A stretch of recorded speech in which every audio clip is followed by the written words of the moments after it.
Assalamualaikum warahmatullahi wabarakatuh. Nahmaduhu wa nusalli wa nusallimu ala rasulihil karim, amma ba'du. InsyaAllah tuan-tuan, hari ini kita akan melakukan safar atau perjalanan dari Bali ke Lombok. InsyaAllah kita akan menghidupkan sunnah-sunnah baginda Rasulullah sallallahu alaihi wasallam selama di perjalanan. Untuk itu kita akan menjelaskan bagaimana adab-adab selama safar. Untuk lebih jelasnya, insyaallah kita simak videonya. Adab safar. Ada beberapa adab yang diajarkan oleh Rasulullah sallallahu alaihi wasallam dalam melakukan safar atau bepergian. Berikut diantaranya. Pertama, sebelum melakukan safar, hendaknya kita menyelesaikan semua urusan terkait sesama anak Adam, seperti hutang, pengembalian barang pinjaman, mengembalikan amanah, dan yang lainnya. Allah Subhanahu wa Ta'ala berfirman yang artinya, sesungguhnya Allah menyuruh kamu menyampaikan amanat kepada yang berhak menerimanya.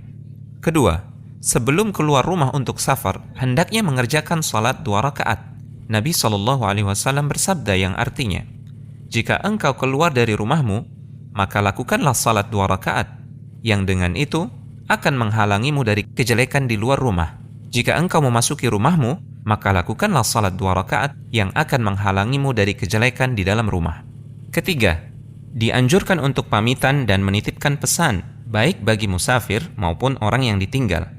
Abu Hurairah radhiyallahu ta'ala anhu menceritakan, ada seseorang yang mendatangi Nabi SAW dan mengatakan, wahai Rasulullah, saya hendak safar, mohon nasihati saya. Maka beliau bersabda, bertakwalah kepada Allah dan bertakbirlah setiap melewati jalan yang menanjak. Di antara pesan yang disampaikan oleh Rasulullah SAW bagi orang yang hendak safar, beliau mengucapkan, aku titipkan kepada Allah agamamu, amanahmu, dan ujung akhir amalmu. Kemudian, orang yang hendak safar mengatakan kepada orang yang ditinggal, aku titipkan engkau kepada Allah, yang dia tidak akan menyia-nyiakan titipan tersebut. Keempat, lakukanlah safar bersama rombongan dan jangan sendirian. Rasulullah SAW bersabda yang artinya, seandainya manusia mengetahui apa-apa yang ada pada safar sendirian, sebagaimana yang aku ketahui, maka seorang musafir tidak akan melakukan safar pada malam hari sendirian. Dan jika safar dilakukan bersama rombongan, angkatlah salah satu sebagai ketua rombongan.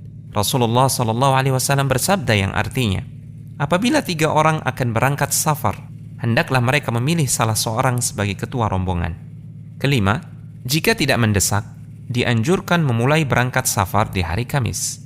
Ka'ab bin Malik radhiyallahu ta'ala anhu menceritakan, jarang sekali Rasulullah SAW mulai melakukan safar selain di hari Kamis. Keenam, hindari musik atau membawa anjing ketika safar, karena malaikat tidak akan menyertainya.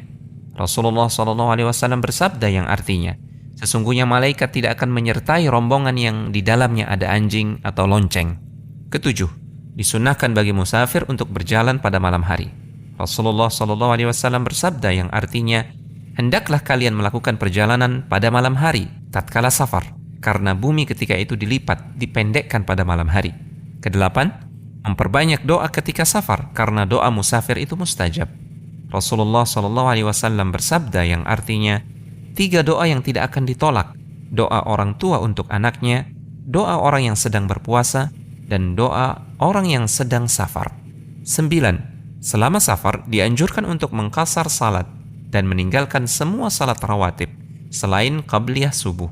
Ibnu Umar radhiyallahu ta'ala anhu menceritakan, saya pernah menyertai Rasulullah SAW ketika safar. Beliau tidak salat lebih dari 2 rakaat hingga Allah mewafatkan beliau. Saya pernah menyertai Abu Bakar ketika safar.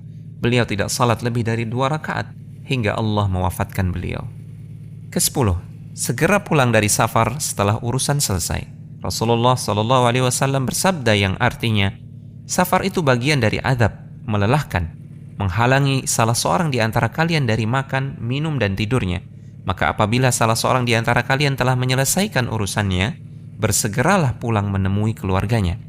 Ke-11, berdoa ketika pulang safar. Anas bin Malik radhiyallahu ta'ala anhu menceritakan, pada waktu kami pulang safar, ketika kami telah melihat kota Madinah, Rasulullah SAW membaca, ayibuna taibuna abiduna lirabbina hamidun.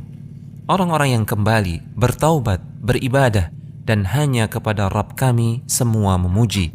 Beliau terus membacanya hingga kami memasuki kota Madinah. Alhamdulillah tuan-tuan, itulah adab-adab selama safar.